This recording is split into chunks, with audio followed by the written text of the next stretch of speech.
This is Jon Leibowitz, who's been the FTC chairman since 2009.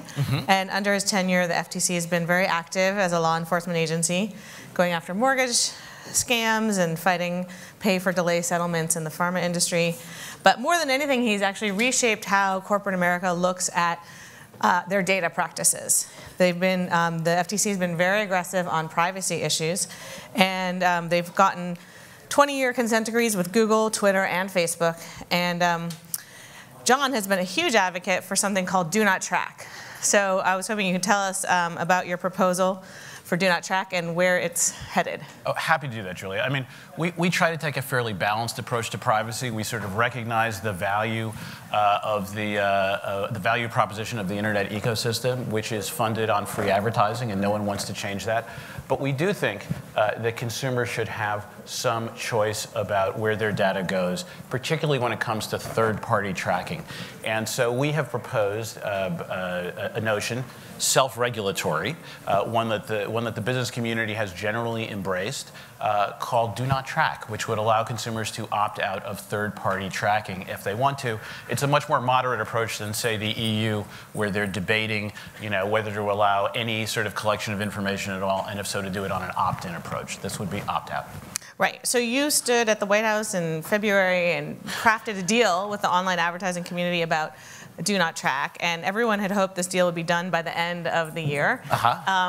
I think it's probably fair to say it's faltering a bit. I'm a little more optimistic than that, where Do Not Track has not fallen off a fiscal cliff of sorts, but anyway. Well, so I'm just wondering, what is your assessment of whether it will actually be done by the end of the year? Well, I think this has been a process in which we have moved 2 steps forward and 1 step back throughout, but we're still making forward progress. I mean, after all, the advertising community has built something called an Ad Choices Network, in which they now serve over 1 trillion advertisements with an opt-out every month. So I think that's pretty meaningful. The question is whether Do Not Track is going to allow consumers not to have information collected about them, and we're still sort of working through that process. There's a group called the World Wide Web Consortium that's a standard-setting body that's involved.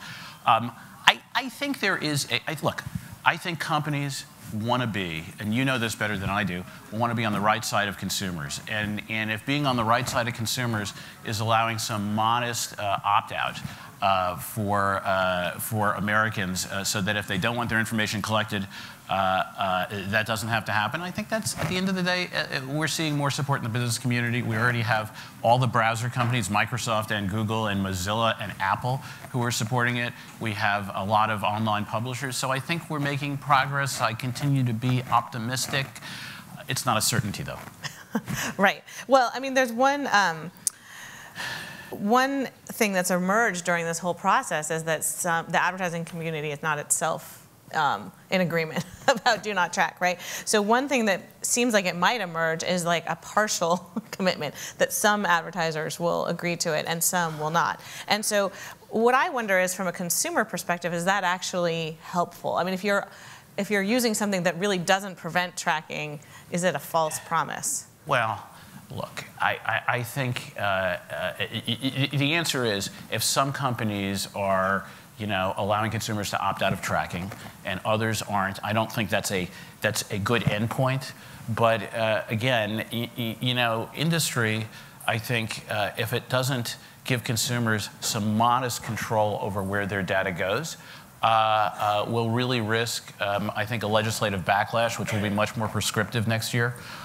We're not going to regulate. We're not a regulatory agency, except in a few areas, for example, involving children. And so I think that's a decision for industry to make. But I think that the trend lines have been good, because we are seeing. I mean, when we proposed the notion of Do Not Track probably 2 years ago, and when we finalized our privacy report in last December, so almost a year ago, I don't think anyone thought we would get this far. So I still tend to think we're making some progress.